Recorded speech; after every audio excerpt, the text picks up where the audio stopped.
So today I would like to give an answer to a very interesting question. I'm sure that many people have these questions in their minds, and especially in this day and age when life is filled with consumerism and consumeristic attitude is everywhere. So spirituality is not any exception. And I was asked this question: should spirituality cost, or why should I pay for spiritual knowledge? So the truth is that the wise men of the past and the present many times came to the conclusion that when people pay for something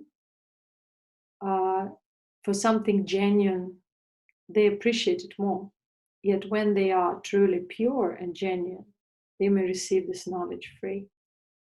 For many siddhas were not willing to give any knowledge, even for whichever amount of money. But they would share very sacred knowledge with people who were selfless and pure, who were able to give and receive. So now, in this question, there are 2 points. One point is giving and receiving. Most of the people do not know what giving is and what receiving is.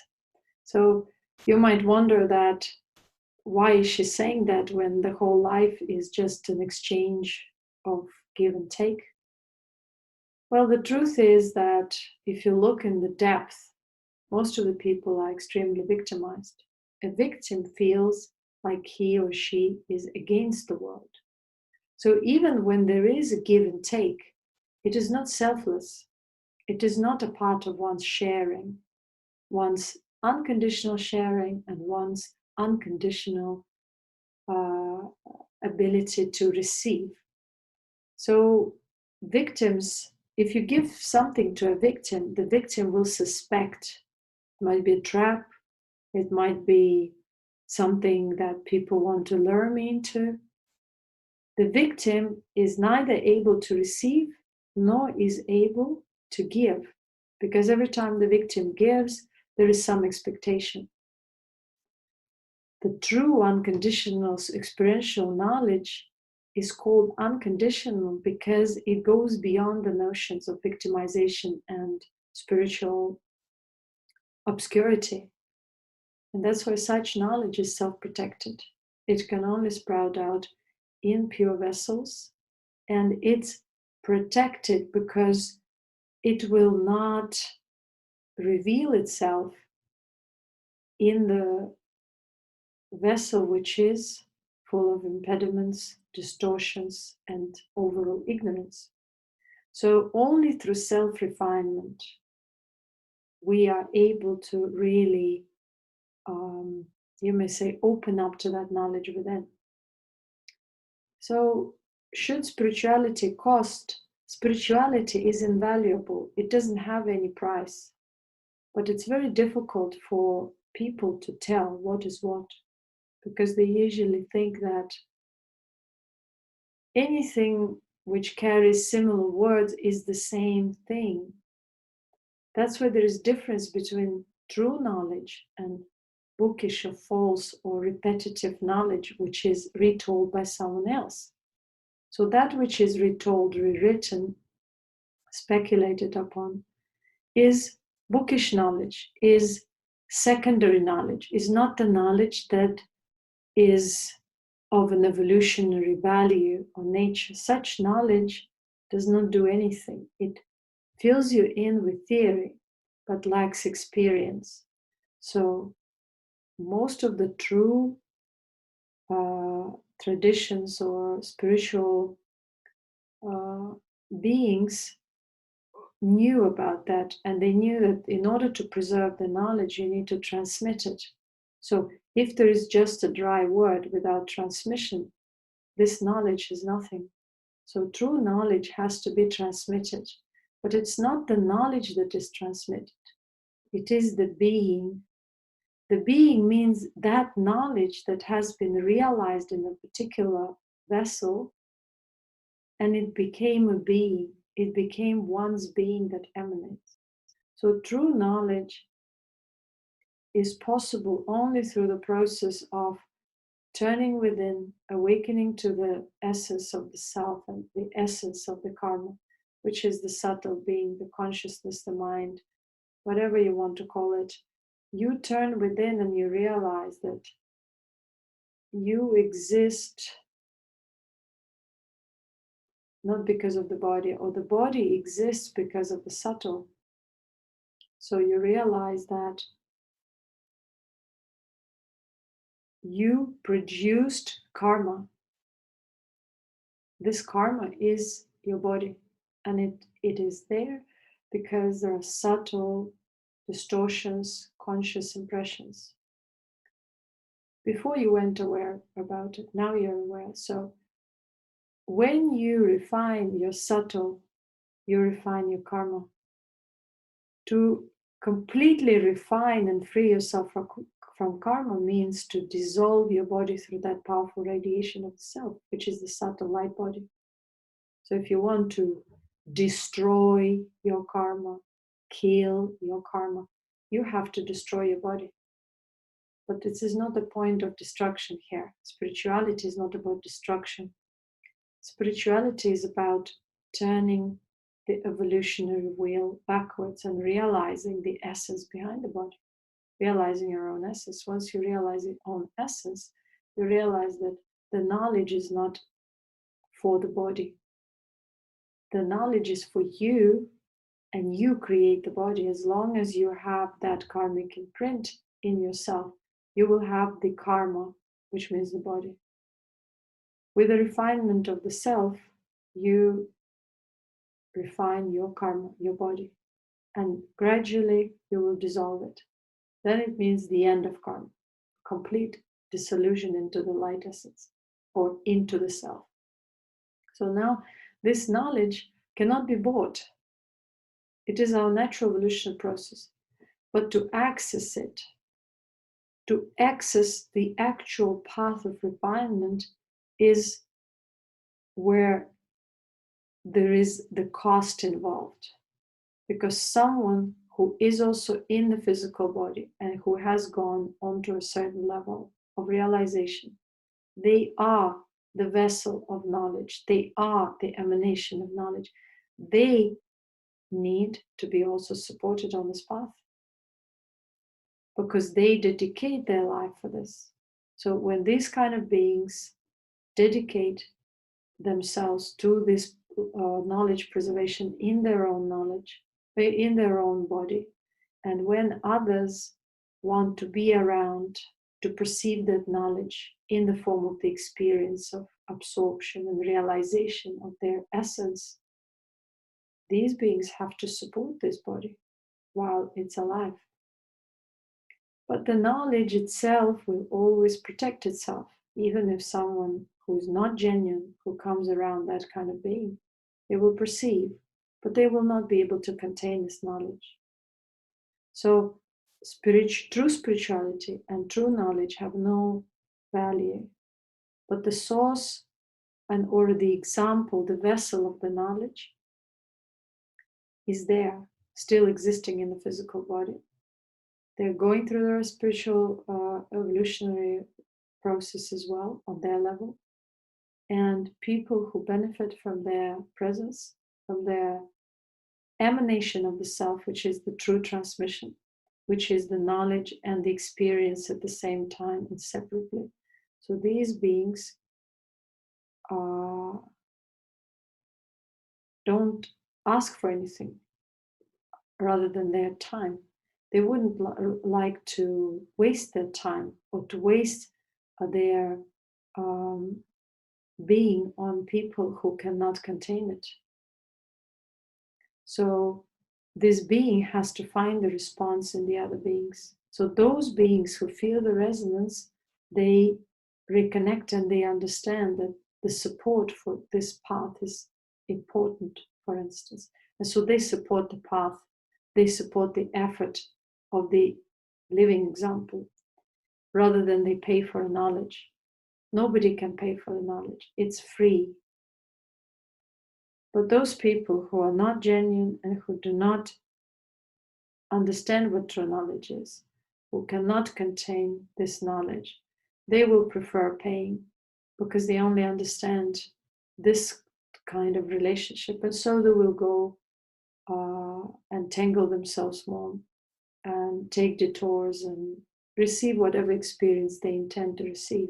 So they will fall into the category of demand and supply. Whatever their demand would be, the supply will be accordingly.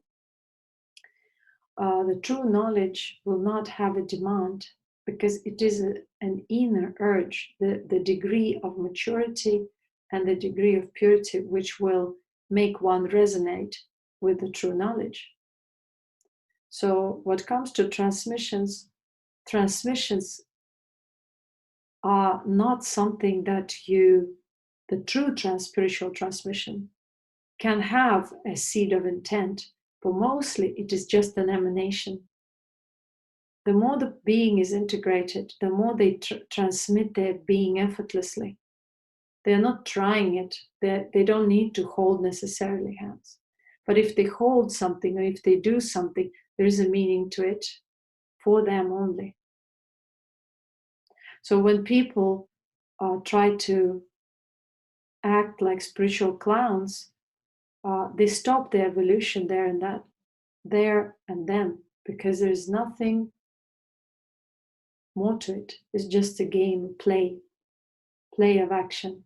True transmission happens only then when one has realized the subtle essence and refined to that degree that subtle essence is emanating through their vessel, through their body. And the body is pure too. The body is pure. The body reached a certain level of refinement and emanates that radiation, that transformational power, whether through words or in silence. Otherwise, transmission is all over. Musical transmission, theatrical emotional transmission, spiritual emotional transmission, and all other kind of transmissions where people have an intention. True spiritual transmission doesn't have an intention because there is no thinking mind. There's no emotion there. There is a pure emanation of one's being, which is selfless and unconditional. Can that be purchased? That can only be contained and perceived. And through that, one is able to evolve. All the rest of the transmissions are just someone's individual effort to either get fame, money gains, reputation, and so on. True knowledge will never be known to such impure vessels. That's why the first step to set on the actual, real spiritual journey is to turn within and start self-refinement, observation of own negative and positive waves of all these misconceptions, all this intellectual and bookish knowledge that is polluting ourselves and thus creates impediments, disease, decay, aging in the physical body. Once you're pure internally, your karma will be also emanating that purity and that selflessness. And of course, there'll be many who will want to get a piece of it, be jealous, corrupt, competitive. True knowledge does not compete, it emanates self. But it arises competition in other impure vessels because those impurities cannot withstand such powerful radiation. True knowledge does not compete, it raises awareness effortlessly. and it's still self-sustained.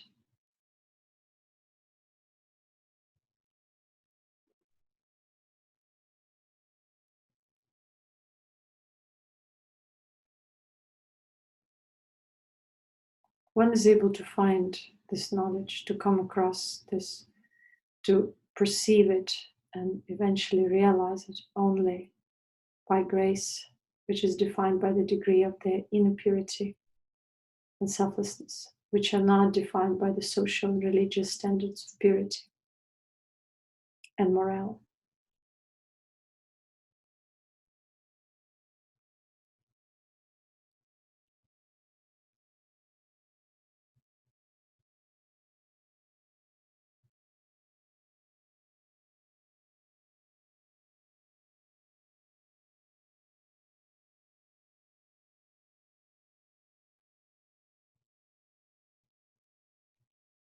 True adepts support the source of knowledge and emanation only because they've refined from the victimized perspective, and they realize that the true knowledge cannot be purchased.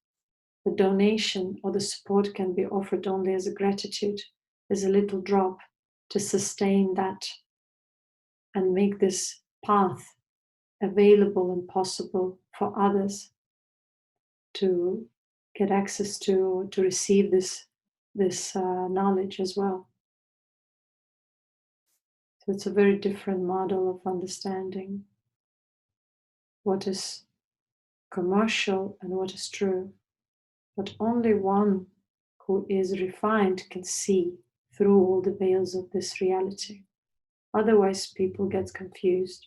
This confusion arises because there is inner confusion within. The more clarity is within, the clearer and the simpler the person will perceive the path. Everyone talks about pathless path. But in order to get to that, one needs to realize that there is no point in wandering in the dark, that there is a need to realize own impediments and to refine self from within first in order to really recognize that path and to recognize the guidance. Otherwise, everything you receive is just the guidance from your impure self. This guidance becomes manifested in the form of other people who mislead you. The more you refine self, the more you get closer to the actual path of purity and deeper self-refinement.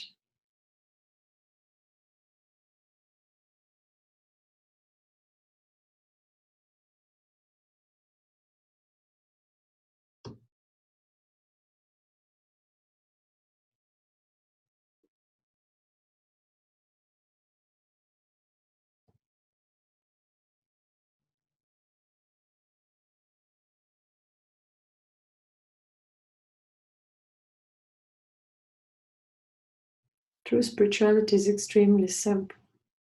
Either you are yoga, meditation, absorption, the path, the being, the knowledge, or you are just dreaming and dividing yourself and speculating and wondering.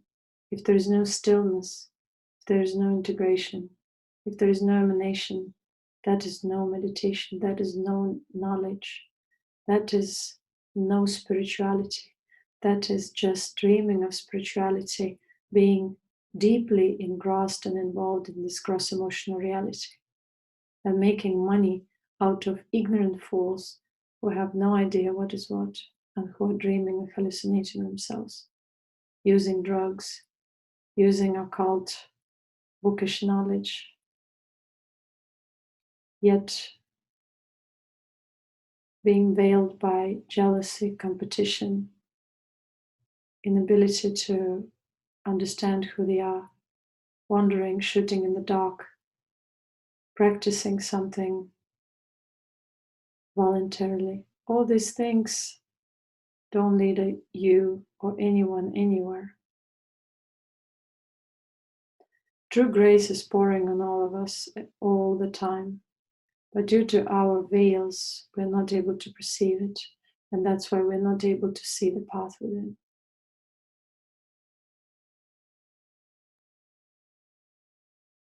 We're not able to come across true path either. So there's no one to blame. We have to turn within and take full responsibility for all our impurities within. Only then we can start the process of refinement and cultivation of purity and letting go of all that rubbish that we've accumulated for thousands of years of incarnations and experiences. The experience is nothing to blame.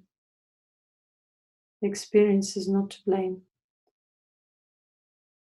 but the attitude in different situations, the attitude to experience, the attitude to life, the judgment, self-punishment, constant entanglement, inability to observe selves directly but through other people's thoughts and eyes and minds. That's what separates us from the actual immersion into the absorbed natural essence of self-being.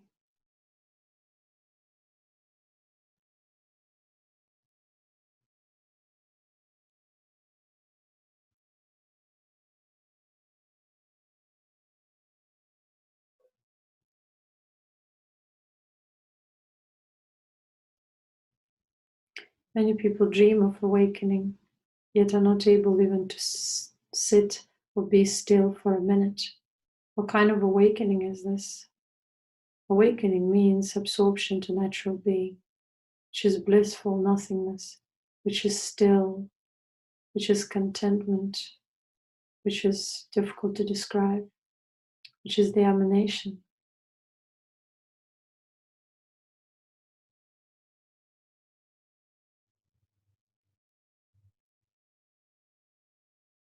Being tangled with different kind of entities, occult, playing spiritual games is not awakening. Abusing drugs is not awakening. Different kind of binaural rhythms or listening to someone's talk or music without really understanding what true spiritual knowledge and transmission are is not awakening.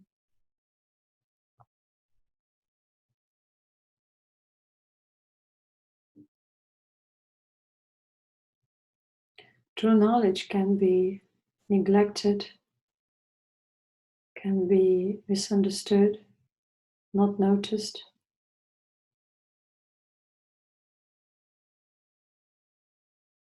But once recognized, it cannot be mistaken.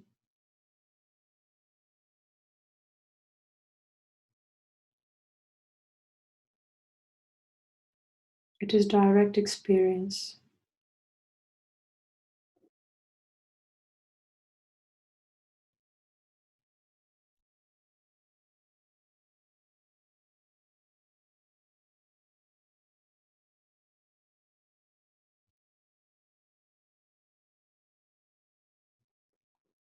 True meditation, true absorption, true being, true knowledge, true yoga, true awakening, true integration, true refinement,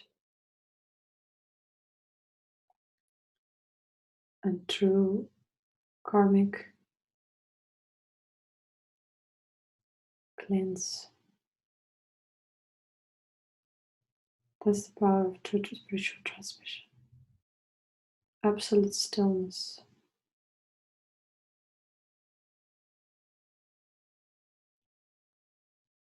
And perception of the self unconditionally.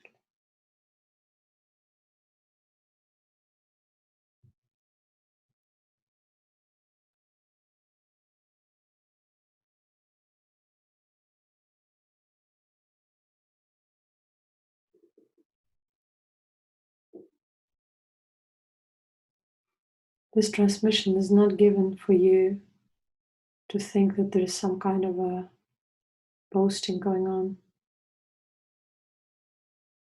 This is for you to understand what is what, for your own self, not for anyone else. Thank you.